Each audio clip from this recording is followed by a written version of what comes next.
Parmi les erreurs aussi, le fait de lire Surat al-Waqi'a, en disant que ça permet de faire partir la pauvreté. Le hadith qui est venu dans ça, c'est un hadith da'if, la yasih, wa la yathbut. Le fait de prier sur le prophète si on est en colère, ça aussi ça n'a pas de asl dans les nusus. Quelqu'un il est en colère, il prie sur le prophète. Parce qu'il se dit quoi, qu'en priant sur le prophète ça va atténuer la colère. Ça n'a pas de asl dans les textes. Prier sur le prophète si on a oublié. Si on a oublié quelque chose, afin de se rappeler. Ça aussi ça n'a pas de asl dans la religion. Il y a des gens comme ça, ils ont oublié, donc il est là. Allahumma salli ala Muhammad, Allahumma salli ala Muhammad. Parce qu'il a oublié, donc il prie sur le prophète ici. Pourquoi? Pour se rappeler. Ça aussi, ça n'a pas de asl dans les textes.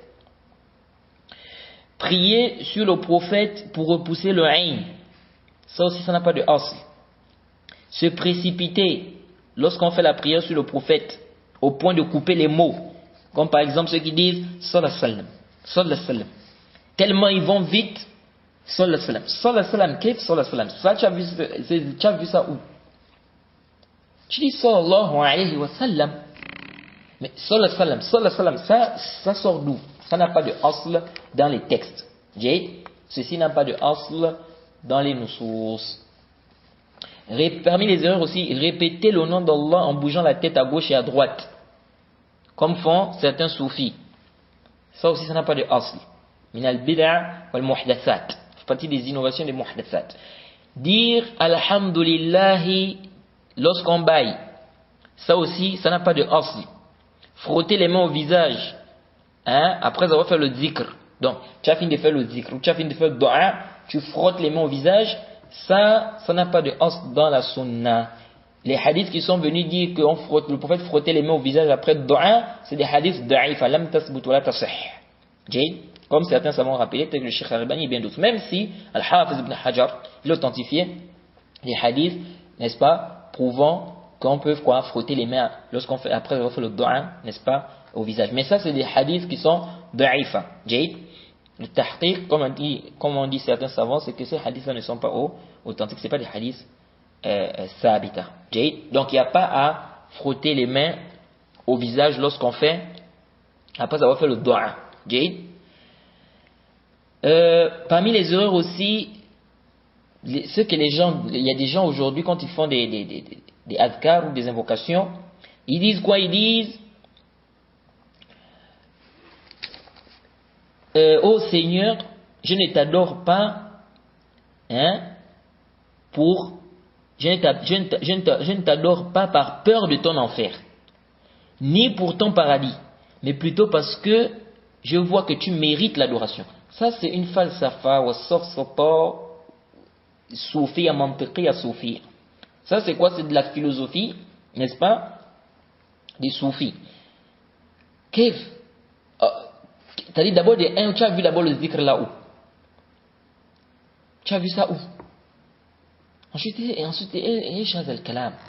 je ne t'adore pas par peur de ton enfer, ni pour ton paradis, mais c'est plutôt parce que je vois que tu mérites l'adoration. Ça, c'est falsafa. Et parmi les erreurs aussi, certaines personnes qui disent j'ai pas besoin de demander à Allah, Allah connaît ma situation. هذا قول باطل باطل لا شك فيه باطل بالمرة. Qui t'a précédé dans ça? Tu n'as pas besoin de demander à Allah connaît ta situation. Qui t'a précédé dans ça? Le prophète, c'est ce que le prophète a enseigné. Le prophète a dit, comme ça il a dit, ne faites pas de dua, Allah connaît votre situation. Les gens parfois ils viennent avec des choses, vous vous demandez, ils vont chercher ça où? Donc, ça c'est de manière globale quelques erreurs que les gens font dans les adhkar ou en concernant les invocations, concernant les adhkar. Sinon vous allez trouver qu'il y a plein de choses que les gens amènent dans les adhkar, vous vous demandez qu'ils vont chercher ça où. Un autre point ici concernant en rapport avec les adhkar, qu'en est-il du fait d'utiliser un chapelet, le chapelet? Alors, il y a certains savants qui ont dit que utiliser le chapelet c'est pas une bid'a. D'autres voient que c'est une bid'a clairement, comme Cheikh Al-Albani. Et ça c'est l'avis qui est juste. c'est que le chapelet est une bid'a. Le chapelet est une innovation. C'est des choses qui viennent à la base des bouddhistes, qui sont pris chez les chrétiens, les juifs, etc. Et malheureusement, les musulmans ont ça aujourd'hui. Donc le chapelet est une bid'a, c'est une innovation. Et quant au hadith qui dit que le prophète a vu une femme avec des cailloux, une de ces femmes avec des cailloux qui faisait le zikr avec des cailloux, et il a dit que c'est mieux de faire avec les doigts, ça c'est un hadith qui est da'if, la yasih, wa la yathbut. Je crois qu'on a détaillé cela déjà dans un cours, si je ne m'abuse, lorsqu'on a parlé des innovations. Je crois dans les mosquées. Dans la chaîne de transmission, le hadith est da'if. Il y a Khuzayma Mawla Aïcha qui est inconnu dans la chaîne de transmission. Les hadiths qui sont venus dans ce sens-là, ce n'est pas des hadiths authentiques. Les azkar, on les fait avec les anamil. Donc, subhanallah, subhanallah, subhanallah, que tu fais après la prière là, tu les fais avec les anamil. Comme c'est venu dans le hadith. Le prophète a dit, i'qidna bil anamil. Et les anamil, comme a expliqué Ibn Manzour, c'est vrai qu'il y a un débat. Il y en a qui te disent que ici, là, quand on parle de la pomme ici, ça là, ça rentre dans les anamil. Mais, comme a dit Ibn Manzour, Filisan al-Arab, al-Sahih, c'est que les anamil, c'est le bout des doigts là, un peu vers les ongles. Donc, quand tu montes, n'est-ce pas, au niveau du haut ici des doigts, donc vers la fin ici, c'est là les anamil. C'est ça les anamil. Donc, tu fais tes azkar comme ça. Donc, subhanallah, subhanallah, subhanallah, subhanallah, subhanallah. Là, tu as fait combien de fois? Tu as fait 5 fois déjà. Bon, tu fais encore subhanallah, subhanallah, subhanallah, subhanallah, subhanallah. Ça fait combien? 5 encore, ça fait 10. Tu fais comme ça 3 fois, donc ça va faire 30. Ensuite, tu vas ajouter 3 pour faire 33. Certaines personnes, quand on leur dit ça, ils disent mais ça, c'est compliqué, c'est difficile. Non, c'est pas compliqué. C'est parce que tu es habitué à faire d'une autre façon, c'est tout. Si tu commences à faire ça, tu vas t'habituer, tu vas voir que c'est simple. Tu vas voir que c'est simple. C'est normal que tu trouves ça au début un peu difficile parce que tu n'es pas habitué. Tu es habitué à faire d'une façon. Mais plus tu vas faire, tu vas te rendre compte que c'est pas du tout compliqué. Maintenant, c'est avec quelle main que tu dois faire les azkar là? C'est venu dans le Sunan Abi Daoud, le hadith de Muhammad ibn Qudama, عن عسام عن الأعمش عن عطاء بن السائب عن أبيه السائب ابن مالك أو يزيد عن عبد الله بن عمرو بن عاص أن النبي صلى الله عليه وسلم كان يعقد التسبيح بيمينه أو رأيت النبي صلى الله عليه وسلم يعقد التسبيح بيمينه. Ici, on a un hadith qui est rapporté sur Nabi Daoud, de Mohammed ibn Qudama, qui rapporte de Assam, qui rapporte de Amash, qui rapporte de Atta ibn Sa'id, qui rapporte de son père, Jaïd, qui rapporte de Abdullah ibn Amr ibn As, qui dit que il a vu le prophète Mohammed sallallahu alayhi wa sallam faire le tasbih avec sa main droite. Alors, ce hadith est aussi rapporté par Nasa'i et bien d'autres. D'après Atta ibn Sa'id, an Abihi, an Abdullah ibn Amr ibn As.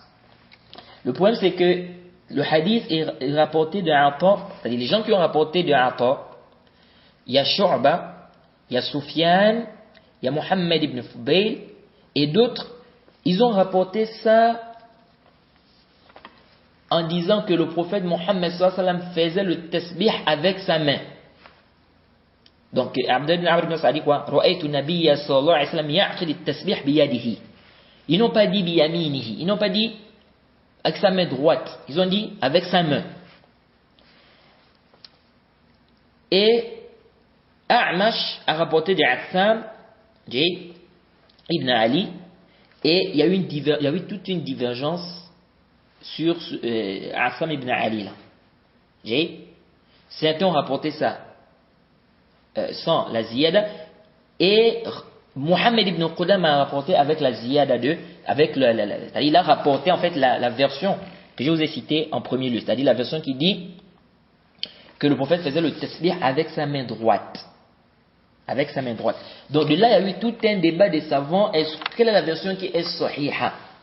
Quelle est la riwaya qui est sahiha? C'est la riwaya qui dit que le prophète faisait le tasbih avec sa main, ou la riwaya qui dit qu'il faisait le tasbih avec sa main droite? Parce que si on dit avec sa main, on va dire que c'est général. On va dire que c'est général avec sa main, il n'a pas précisé quelle main.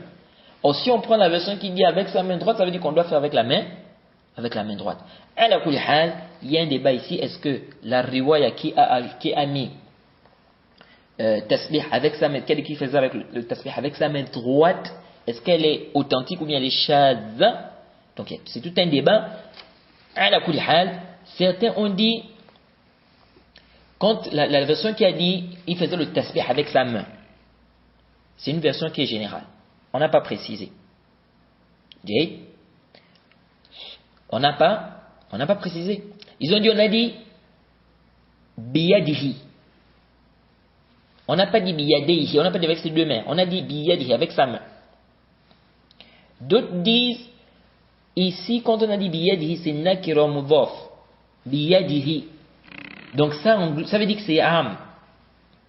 C'est pourquoi il y a tout un débat. Vous allez voir certains qui vont vous dire que le tasbih, tu peux le faire avec les deux mains. Donc tu peux faire avec la main droite, tu peux faire avec la main gauche.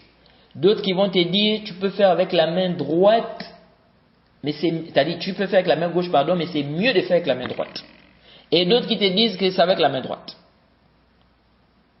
Ala kulli hal, c'est tout un débat, mais nous avons le hadith d'Aïcha, qui est venu dans les Sunan Abi Daoud, hadith authentique authentifié par le Cheikh Al-Albani et bien d'autres.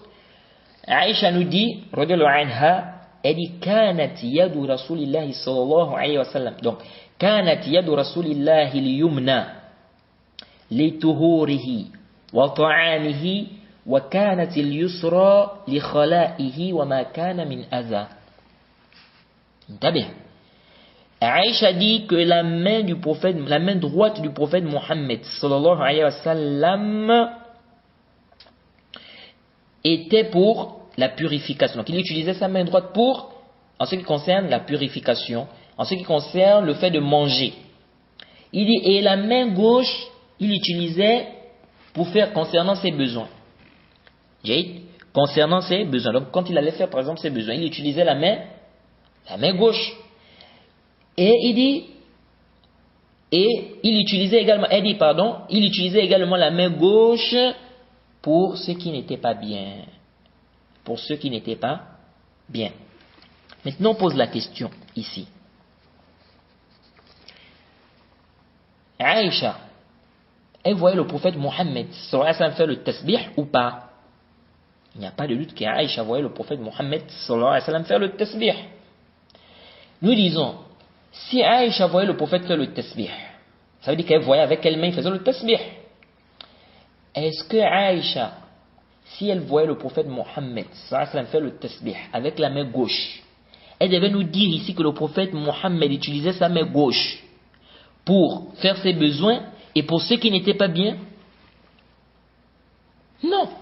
Elle ne devait pas nous dire ça. Donc si Aïcha nous dit ici que le prophète utilisait sa main droite pour la purification, pour manger, et il utilisait la main gauche pour ses besoins et pour ce qui était, c'est-à-dire ce qui n'était pas bien, ça montre aisément ici que le prophète utilisait la main droite quand il faisait le tasbih. Parce que le tasbih, il n'y a pas quelqu'un qui va dire que c'est quelque chose qui n'est pas bien. Donc ce hadith de Aïcha nous montre ici, le zahir de ce hadith, si on médite bien sur le hadith, ça nous fait comprendre que le prophète utilisait sa main droite pour faire le tasbih. C'est-à-dire que le prophète faisait le tasbih avec la main droite et non avec la main gauche. Jade. Donc l'avis de certains savants, n'est-ce pas, ceux qui disent que on doit faire avec la main gauche, ou bien ceux qui disent par exemple l'ajnatul da'ima, ils disent quoi? Ils disent c'est mieux de faire avec la main droite, ils disent mais on peut faire avec la main gauche.